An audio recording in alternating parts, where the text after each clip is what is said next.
윤 대통령의 개인 선포는 야권은 물론 여권에서 기대하지 못했던 조치였습니다. 지금까지 대통령의 계엄 선포의 배경에 대통령의 어떤 의중이 있는지를 정확히 이해하는 사람은 없습니다. 왜냐하면 대통령이 밝힌 야권의 정부 인사 탄핵과 사법부 탄핵 그리고 단독 예산 강행 처리에 국민들은 어느 정도 익숙해져 있고 단지 그것만으로는 계엄 선포의 조건으로 미비하다는 입장입니다. 어쩌면 국민들이 이해를 못하는 것은 당연합니다. 왜냐하면 우리는 외교와 국방 그리고 행정부를 책임지는 시각으로 정치를 판단하도록 훈련되어 있지 않다는 것입니다.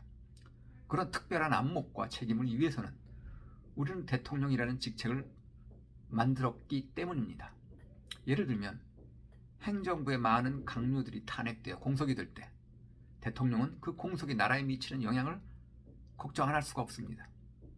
또 검찰과 경찰 그리고 국방에 필요한 운영 예산이 심각하게 삭감이 될 때 느끼는 위기의식은 마치 대통령이 나라를 지키고 운영하기 위한 많은 수단들을 잃어서 나라가 위기 상황에 직면할 것이라는 위기감일 것입니다.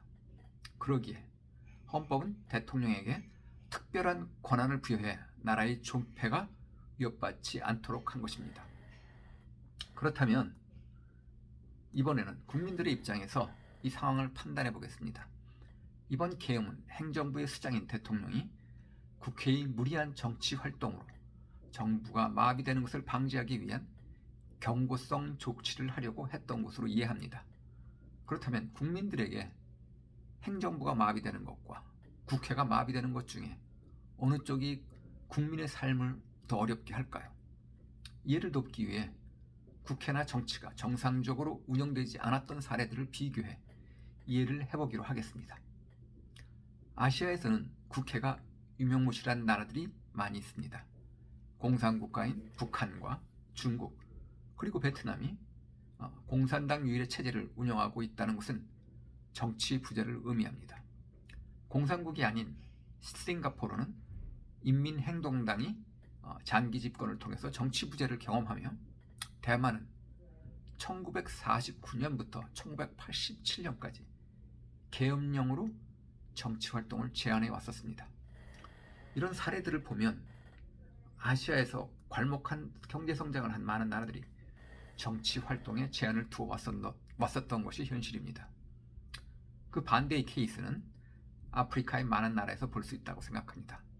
식민 지배에서 독립된 후에도 취약한 국가 기반과 제한적인 행정 능력 그리고 부패를 바로잡지 못하는 검찰과 경찰 시스템으로 대부분의 아프리카 국가들이 불안정한 국가로 남아 있습니다. 이런 경우로 판단해 볼 때 정치의 부재로 느끼는 나라의 위기보다는 취약한 정부가 끼치는 해가 국민들의 삶과 질을 훨씬 더 저해시킨다는 사실입니다.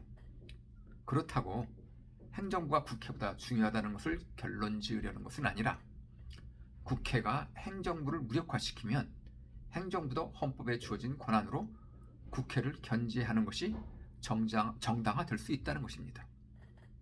이번 계엄을 이해하기 위해서는 정치인들의 눈높이에서 판단하는 것은 적절치 않으며 대통령의 눈높이에서 지금 벌어지고 있는 정부 인사와 법조계 인사들이 탄핵과 예산 삭감 조치가 가져올 정부의 공백과 혼란을 상상해 보아야 하며 이런 무모한 짓을 자행하는 야당 정치인들의 숨은 동기를 이해해야만 이번 상황을 제대로 이해할 수 있다고 믿습니다.